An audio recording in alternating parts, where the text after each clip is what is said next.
Жұлдыз жорамал арқылы адамның мінез құлқын анықтау ежелден келе жатқан ғылым десек те болады. Әрбір белгінің өзіне тән ерекшеліктері мен кемшіл тұсы болады. Жұлдызнамаға сену-сенбеу әркімнің өз еркі. Статистикаға сүйенсек, онда жазылған әрбір ақпараттың 80% шындыққа жанасады. Дәл осы шығарылымда сіздің мінезіңізді жұлдызнама арқылы сипаттап беретін боламын.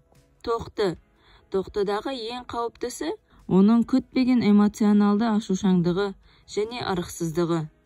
Ол ашуланған кезде сөзімен, не ісімен адамдарды тіліп өтуі мүмкін. Ол әрекетін ойланып істемейді. Осылайша біраз нәрсені бүлдіреді, есесіне тез суиды.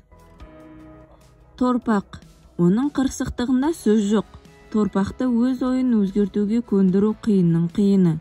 Демек, кішігірім жанжал мен реніш күтіп тұр деген сөз. Торпақты толықтай алғанда ашуландыру оңай емес, десе де оның ашуы сұмдық болады. Егіздер. Олар сенімсіз және ұйымдаспаған. Әрине, егіздер сізді тонамас, бірақ олар сіздің сүйікті алқаңызды алып, жоғалтып алулары да ғажап емес. Олардың жауапкершілігі аз, және де өзінің сенімі туралы аз ойланады. Шаяндар. Шаяндардың көңіл күйі өте құбылмалы келеді. Егер сіз олардың шамына тисеңіз, бұған өткір қарайтыны анық. Бұл жұлдызнама белгілерінің эмоциясы өзін басқа қырынан көрсетуге жол ашады. Арыстандар. Арыстанның ең қауіпті тұсы оның селқос агрессиялығы. Олар мықты, әрі батыр болып көрінгенімен, олардың да қараңғы жағы баршылық.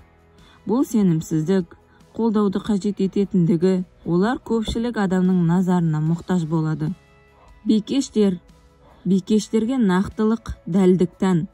Егер олар біреуді өлтіретін болса, бәрін бүге-шігесіне дейін ойластырады. Бикешті бір қылмысқа кінәламас бұрын, кінәлі анық өзі екеніне көз жеткізіп алу керек. Таразы. Олар өз сезімдерін іште сақтайды. Алайда бір күні сезімдер сыртқа шығып, жарылуы әбден мүмкін.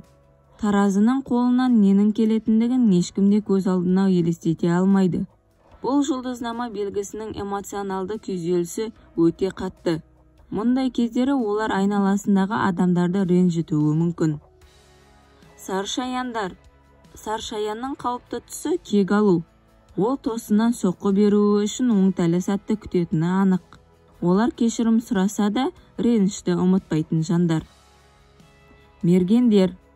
Мергендерде әдептілік сезімі жоқ. Олар өз серіктесіне тұрпайы мінезімен жекіп, досына қатты ауыр сөздер айтуы мүмкін. Ол өзін бір беткеймін деп сезінеді. Алайда ол өзгені қандай күйге түсіргендігін әсте ойламайды. Тауешкілер. Тауешкінің ең қауіптілігі эмпатияның болмауы. Көңіл күйге келгенде өте салқын, әрі тұйық. Егер сізге қаражат керек болса, сол соманы тауешкеден сұраңыз. Біреудің орнына ол сізге қаражатты қалай ұстау керектігін және айналаңдағы адамды мазаламау туралы дәріс оқып бере алады. Суқиғыштар. Суқиғыш жалпы суреттемені көруге қабілетсіз. Егер әлдекім не әлдене қазір пайдалы болмаса, бұл зат не адамда суқиғыштың шаруасы жоқ. Бұл жұлдызнама белгісіне бәрін қойып, дәл қазіргі сәтте нәтижені алу маңыздырақ. Балықтар. Балықтардың ең қауіпті жері зиянды әдеттерге үйір екендігі. Ішімдік, шылым, құмар ойындар, тамақты шамадан артық жеу.